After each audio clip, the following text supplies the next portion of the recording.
This is John Feldmann from Goldfinger, and you're watching PETA TV.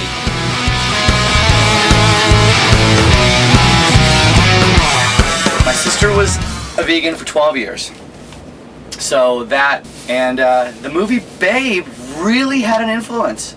You know, it's just, for some reason, that movie was the first time I really said, smart animal, probably as smart as my dog, okay, turned into bacon. Bacon is this animal. I quit eating all red meat after that. I quit eating chicken, fish, maybe. I think as my body started clearing up, I just started, I don't know, for some reason it just became more important for me to research what the truth was. Because I'd been lied to my whole life about everything that I ate. You know, what it was, where it came from, it's good for me. So here I go, and there you went again. Just another stupid thing that I done wrong. It just seemed so obvious that if I'm, okay, if this animal's getting killed, at least the suffering has an end. Okay? But then, for dairy cows, you know, for like stomach linings of cows that are in most cheese that I was eating before, you know, the suffering was endless. And for the veal industry, for all that stuff, it seemed worse to me almost. Well, it definitely seemed worse to me that I'm going to pay money for people to keep animals alive to make their suffering even longer than animals that at least have an end at some point. I'm locked up in my head, knocked down. I'm Charlie, and you are watching PETA TV. Knocked down, beaten, left for dead with all those brilliant things I should have said.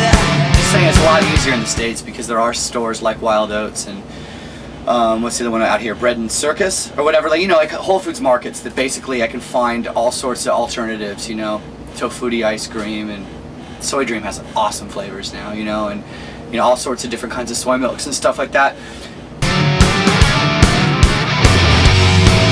People like talk about the protein factor and you're gonna turn into a woman or whatever it is, like you're not gonna be like strong or you're gonna be weak. I have found exactly the opposite, exactly. Because every time I'd eat like a huge, like meaty meal, I'd be so weighed down, so burnt, and so lethargic, you know. And now it's just like I never like, no matter what I eat, it doesn't seem like I'm ever just that like gross full, you know. Find something to do. You just get used to something. I mean, from the time you're like 3 months old, for the most part, most people are just fed McDonald's, you know, and said this just tastes good, and you're never associating the suffering of animals to deal with that hamburger, you know. And I do believe that more people, I mean, because of the facts that I've been shown through like your website and stuff, that more people become vegetarians as time goes on. And I do believe that someday people are going to view the way we treat animals now like they view the way we treated slaves 100 years ago, you know what I mean? Everything I see reminds me of you. Still counting the days I've been without you. 1, 2, 3, 4. Still counting the days. I always had a problem with people that I perceived to be hippies. And being a vegetarian definitely sort of goes hand in hand with that lifestyle. And I think not even being a vegan, but even being a vegetarian, for most people is considered an extreme lifestyle choice. And if you come at people from a place of hostility about animal rights or something, then you're just really going to turn them off because they just think you're some fanatic, you know. And if I don't need it, why? You know what I mean? I really, in the year 2001, with everything that's available to me, especially as an American, I don't need to destroy an animal for warmth or fashion. Or these are made out of some weird synthetic material called nubuck, and the stripes are rubber. You know, I give away my shoes and jackets, and you know, I just if I don't need it, why?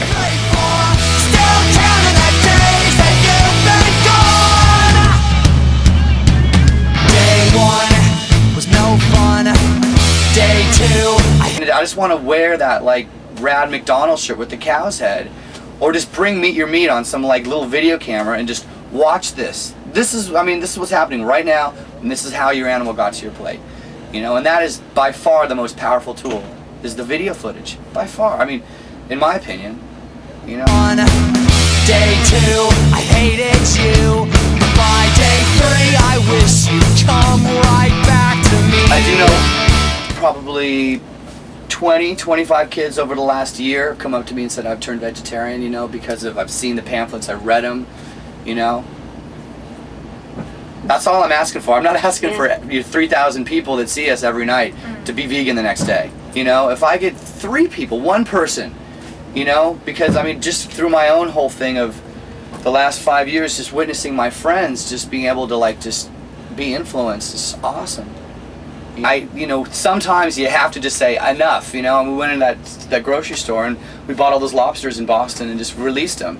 It's just like, you just have to just say, I can do something. They were saying a prayer for these souls of these animals that were going to be boiled a day from now, and I said, this isn't enough, I got to do something. So I just whipped out my credit card and I just bought all the lobsters, you know, and it's just so brutal. I mean, even people that work at a health food market, they're just like, they don't see this animals alive. They're just putting them in this paper bags on top of each other. I'm like, don't you have like some water, something that we can just take with us, so they're not going to be suffocating ultimately for the next 10 minutes until we get to the ocean. And they're just like, they just couldn't understand that I'm going to buy these animals to let them go. You know, don't you understand they're going to be more in here? Well, it's just like one life is enough. Just one life. Let me just take one life and give it a chance to live how it's supposed to live. Well, these animals were so in shock by the time, you know, 20 minutes later we got to the ocean. They were just barely able to move their claws, you know, because I don't know you know, how long they were confined by those rubber bands. And it's just like, you know, we just got there, went to the edge of the pier, and you know, let out these, you know, 30 animals into the ocean, and you know, maybe half of them lived, maybe one of them lived. I don't know, but they were guaranteed to die. Guaranteed to be boiled alive if I left them there. they died in their home at least, and not in boiling water. Yeah. If they wanted to shock or something, you know. Right back to me. Day 4, 5, and 6. Well, I guess